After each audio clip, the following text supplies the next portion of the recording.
If you had 1 year to start finding a job online as a college student in the Philippines, where would you begin? Well, here's what I would do. I was freelancing in college, and while I was finishing my course requirements, I was also working online and eventually earning 6 figures by the time I was in my 4th year. It's not easy, but it is possible. Hey guys, it's Dana, your big sis in work things without all the gatekeeps, right here in the Philippines. Let's get cracking. I just want to put a disclaimer na we are coming from a perspective na meron ka ng online skill and you're ready to start monetizing it. For sample purposes, in this video, let's say I'm a college student who is looking for jobs online as a social media manager. Step 1. I would first get work experience. You're in college, maybe you haven't started working yet. Let's start gaining those experiences while we still have a full year ahead of us. But Dana, how can I get work experiences if I'm a college student? Aren't I going to college so that I could get work in the first place? Good question. Any experience can be turned into work experience, especially when you're just starting out. I'm gonna blast through these real quick, but these are the 5 ways that you can get work experiences as a college student. Number 1, family and friends.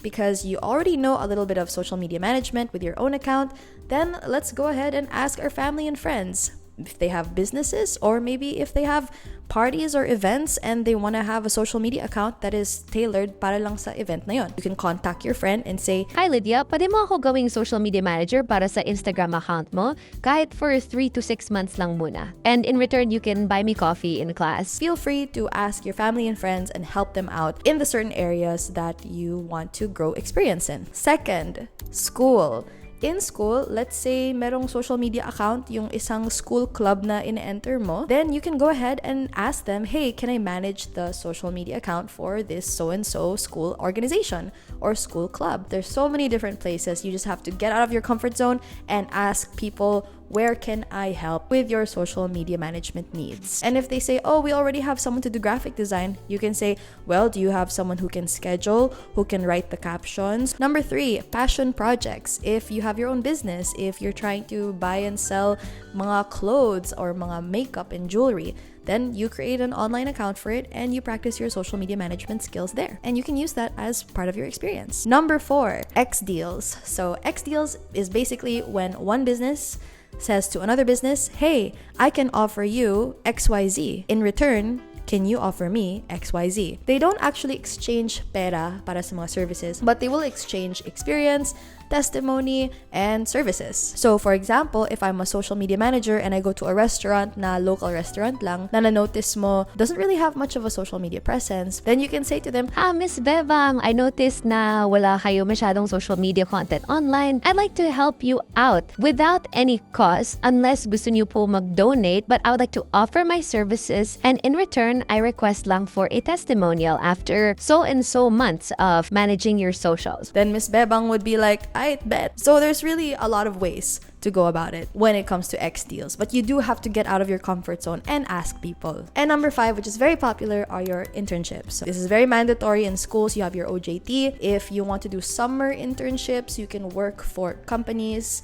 for free. In the summer, you can apply. You can just check Facebook hiring places or online or through word of mouth. Kasi generally speaking, companies, they have internship programs for college students. So those are the 5 easier and more common ways to get work experience while you're still in college. Now that you've gained work experiences in the last 3 to 6 months, now we go into the portfolio or resume creation. So what's the difference between portfolio and resume? A portfolio is basically you showcasing the things that you have already done. It is mainly for creatives like those who are in graphic design, video editing, branding, etc. However, for some people who are more advanced na in their career in advertising, data analysis, sales, portfolio would look different for them. It's going to be more on results-driven na portfolio rather than it is a visuals-driven na portfolio. It's just useful to have. A portfolio for a social media manager would depend on what kind of social media manager you are. If ikaw yung kind of social media manager na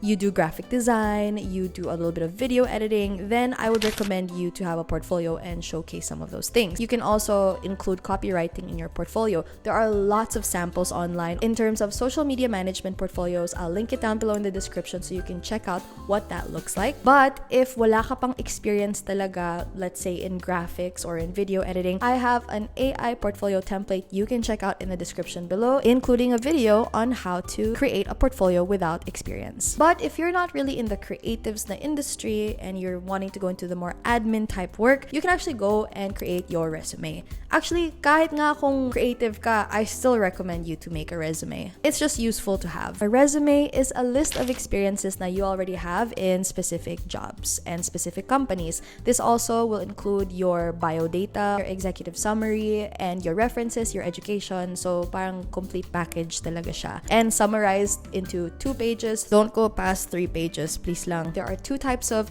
resumes. You have your master resume and your specialized resume. So if I was starting from scratch and I've already gained months and months of experiences in this past year, I would start by listing everything down on my master resume. Think of your master resume as your archive, your dictionary, your ultimate folder of all your experiences in life. So dun mo siya ilalagay, as in lahat ng nagawa mo sa buong buhay mo. And then once that is done, and make sure to do it in the correct order, you then hop on to the specialized resume. So if ang dami mo mga random tasks and random experiences like dog walking or bantay sa tindahan or online selling, ganon, and then you also have a lot of social media management experience, obviously you are not gonna use all those experiences when applying for a job as a social media manager. So the specialized resume is getting all the important experiences na related sa position that you are applying for. So if you're applying for social media management, then you are gonna get every single experience that relates to that, whether it's design, editing, writing, social media management, etc. You can even add in there nga mga people skills. If you have experience managing a team, then you put it there in your specialized resume. It will make things much easier for you down the road when you're applying for different types of jobs if wala ka pang specific niche or you don't really know what you specialize in 100% just yet. Don't forget, with resumes, there are actually a list of things that you should do and not do, and there are a lot of mistakes as well that people are making that end up with the resume not even getting seen by people who are hiring. That includes if whether or not ATS-Friendly ba yung resume mo. ATS-Friendly is basically an applicant tracking system or applicant tracking software that a lot of bigger companies have, and it's basically like this software that reads through everybody's resume and scans through all of it using SEO, using keywords, using all kinds of things, and finifilter out na yung resume mo to make sure you are a good match before actually sending it to the hiring manager. So it's very important na ATS-friendly yung resume mo, especially if you're applying for bigger companies. I actually have a template for ATS-friendly resumes,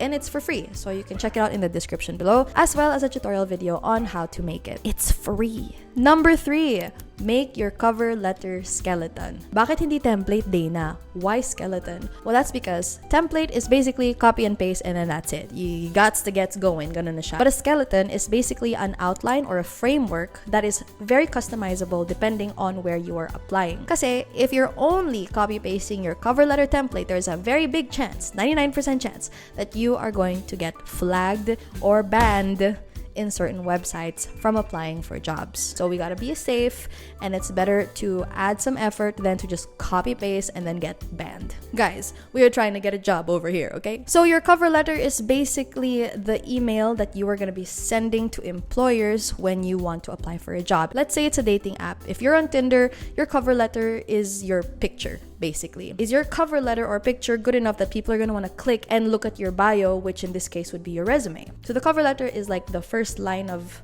offense. When you write a cover letter, I always have a method called pitch, proof, perfect, and close. PPPC. It's not that great, but it's a work in progress. Pitch would be your elevator pitch, which is who are you? What do you do? How has it impacted people? All in 1 to 2 sentences that takes 7 seconds or less to say. So for example, if you're a social media manager, you say, hello, I'm Daisy. I am a social media manager and I've managed over a dozen client accounts. Kahit nga 11 yan pamilya mo, tapos yung 12 ikaw, that's still technically a client. And multimedia edited, created graphics, videos, etc., with updated strategies that drive sales and engagement in their profiles. And then you move on to proof, which is what is the evidence na nagawa mo to? Or here's where you put your example. Within 30 days in this business, we grew from 0 to 7,000 followers organically with no paid ads. That is your proof. And then you go into the perfect. So what makes you the perfect fit for this company? For the perfect, you basically just customize it depending on the company that you're applying for.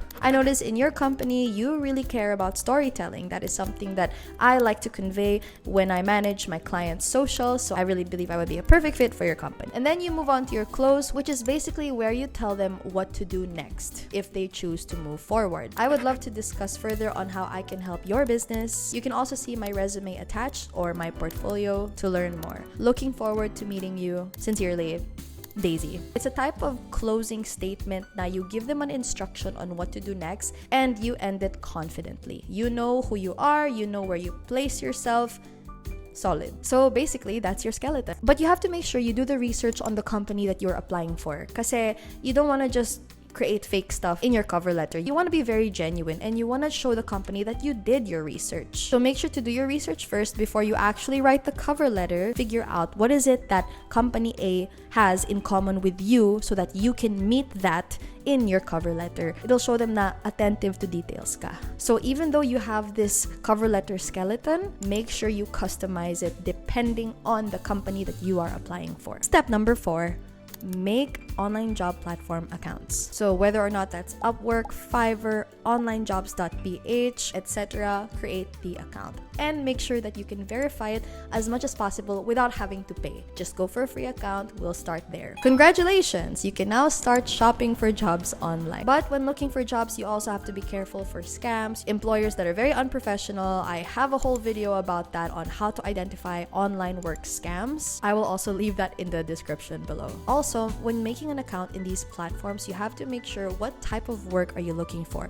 Are you looking to be a freelancer or are you looking to be a remote worker? Because those are two very different things. Freelancing is more on being an independent. You offer your services and you represent yourself. Where remote working would be when you apply online for a company and you are actually under their umbrella as an employee. So it's good to know which areas you want to work in so that you know which areas or which platforms it is you want to apply at. For example, Fiverr is more for freelancing while onlinejobs.ph is more for remote work. So those are the 5 steps that I would take as a college student if I had 1 year to find a job in my 4th year of college. Number 1, get experience. Number 2, create my portfolio or resume. Number 3, create my cover letter skeleton. Number 4, make accounts for online job platforms, get verified. And number 5, apply for work. And yun talaga siya, guys. And it really requires a lot of work in the beginning kasi you need prep work talaga eh. Like when you wanna cook a really good dish, gusto mo mag-prepare ng Noche Buena or something for your cousin's birthday, hindi lang in 2 seconds meron ng pagkain dyan. You're gonna do the prep work talaga. You have to chop the vegetables, do all those things just so that you can cook it together and create a beautiful meal. It's the same with anything in life, especially with online job applications. You need to do the prep work first so that it becomes easier for you in the long run when you are finally applying for work online. Anyways, kahomies, I hope this helps. Don't forget to follow me in my socials because I post exclusive content there na hindi ko pinopost dito sa YouTube. You can also join my broadcast channel, Kahomies, on Instagram. I send out announcements there as well. Don't forget to subscribe and to like this video or comment if you have any questions, concerns, or violent reactions or just a whole lot of love. Thank you so much for watching and I'll see you in next week's video.